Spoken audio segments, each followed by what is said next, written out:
In my video today I'm going to show you how to tie a new topwater fly I've designed for sea-run cutthroat trout. It takes its inspiration from a couple of classic patterns.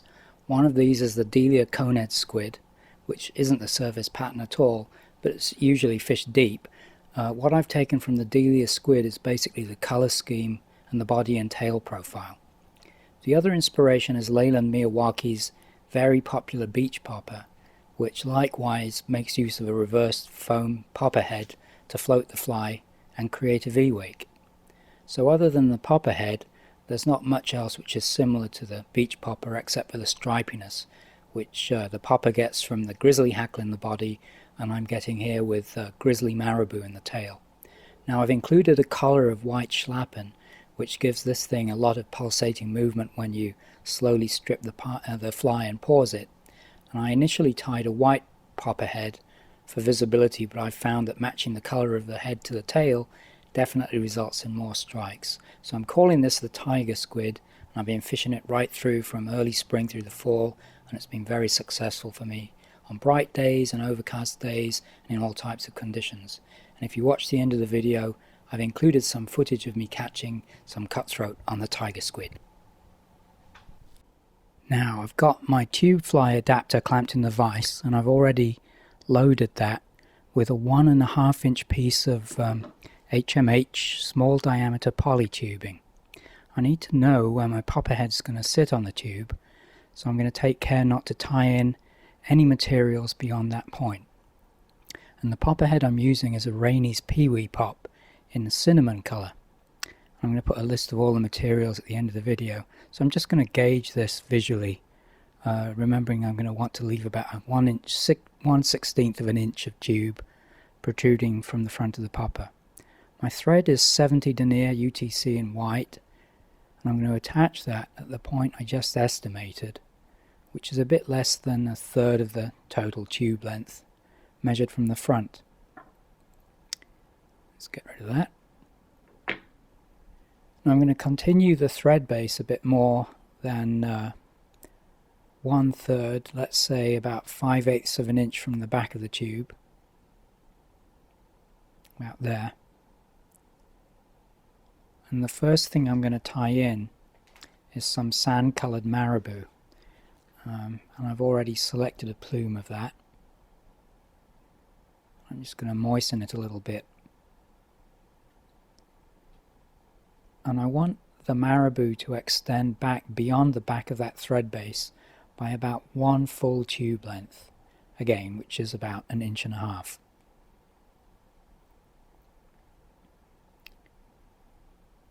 I'm going to secure that forward with some pinch wraps.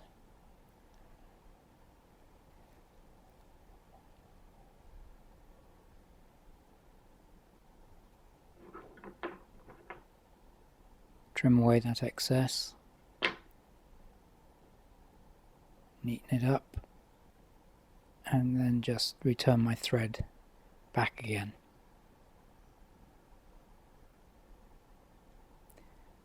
I'm going to put in a bit of flash,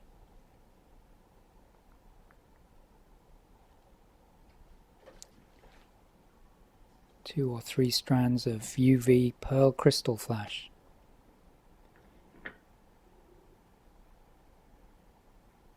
A couple here. I'm going to tie those in on my side.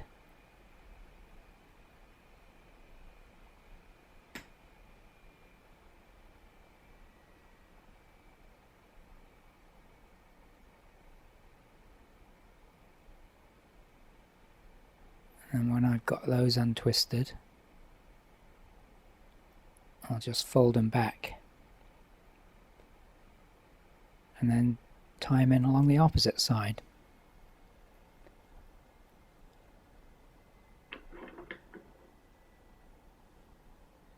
And I'll trim those to just slightly longer than the length of the tail.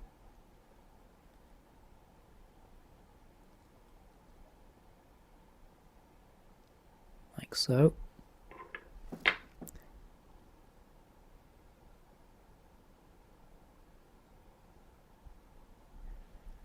That looks good. Now I'm going to enclose that tan marabou with some grizzly marabou feathers, which are also dyed tan. I've already picked out a matching pair, and I've trimmed the stems ready for tying in. I'm going to place one on my side. Now, if they have a curve to them, you want to do this so that they'll fan outwards. In other words, so that the concave side is out. Just trim that away. I'll turn this around and do exactly the same on the other side.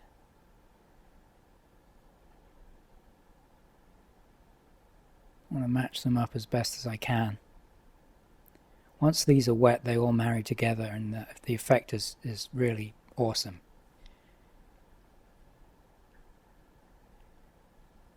Couple of turns, and then I'll just check how that's sitting.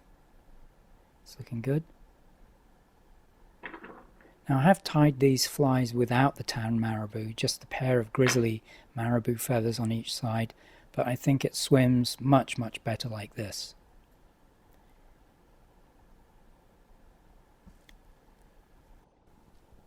The body of the tiger squid is a pearl chenille. I'm using medium crystal flash, but I'm sure that cactus or estaz would work just as well. I've cut myself a little bit, and I like to pull off the fibers to expose some of the core to tie it in with. I'm going to secure that in front of the tail.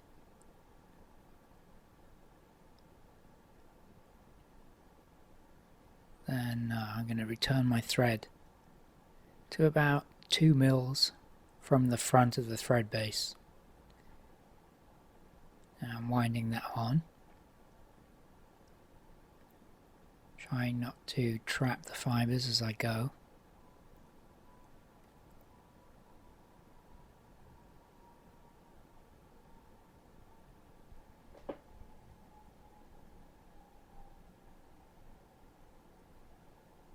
I'm going to leave a little gap at the front for the collar.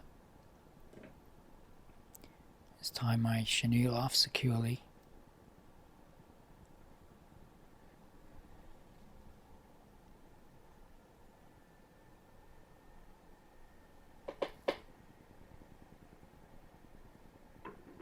Let's get rid of that excess. And for the collar, I've got some white schlappen. I'm not going to use a whole feather. I've picked a section where the fibers are going to extend all the way back to the tail. So I'll just pull back the fibers that I don't need and strip them away.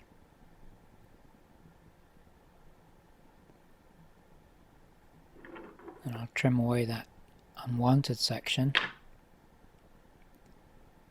offer it up against the side of the tube with a good side facing me, and then secure that with a half dozen thread wraps. Now I'll catch hold of the stem and fold it back and then lock that in place with some more turns, and then cut that away.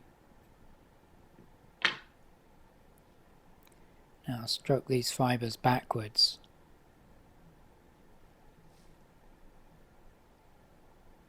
And I'm going to take 3 turns.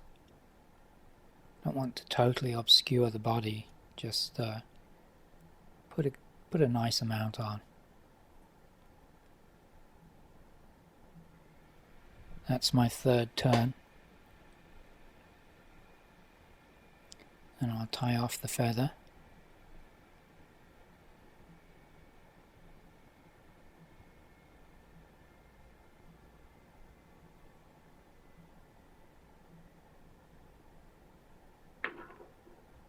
Find that tip and cut it away.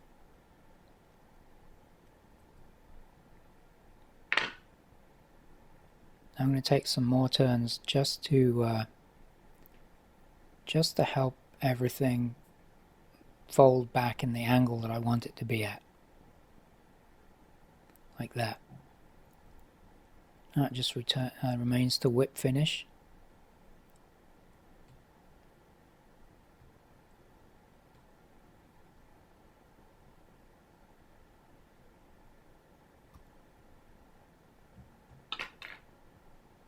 There's a couple of ends that I trapped there.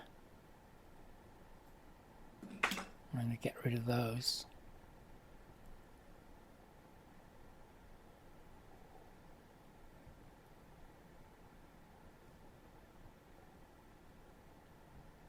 Okay, so at this point I can take the fly off of the mandrel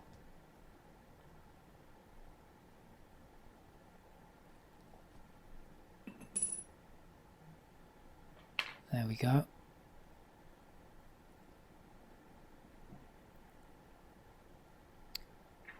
And I've already enlarged the hole in the popper by heating up a bodkin and running it through the hole so it fits nicely on the tube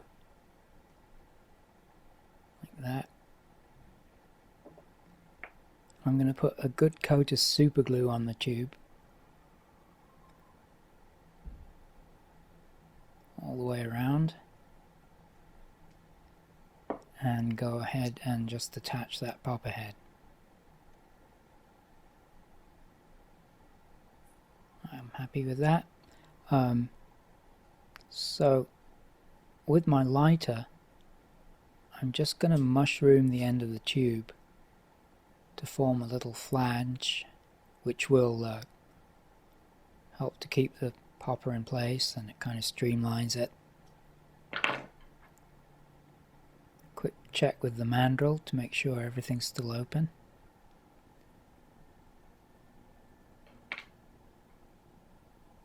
Now for hooks, I really like to use the Owner cutting point hooks in size 4. The Gamakatsu octopus hooks are very similar, they would also work very well. And to attach the hook, I use a 1/2 inch section of the connector tubing that comes with the HMH tubes. And I just push that halfway onto the back of the tube. And now you'll be passing your tippet through the fly and tying on the hook. There you go. Now you want to insert the hook so that its point is on the opposite side to the long edge of the popper head, and that way the hook point should ride upwards. Now I fish this on a floating line in a series of short strips with tiny little pauses between, so that I'm producing a wake and I'm allowing that material to pulse. So now I've got some video of me fishing the fly, and you'll see how it works.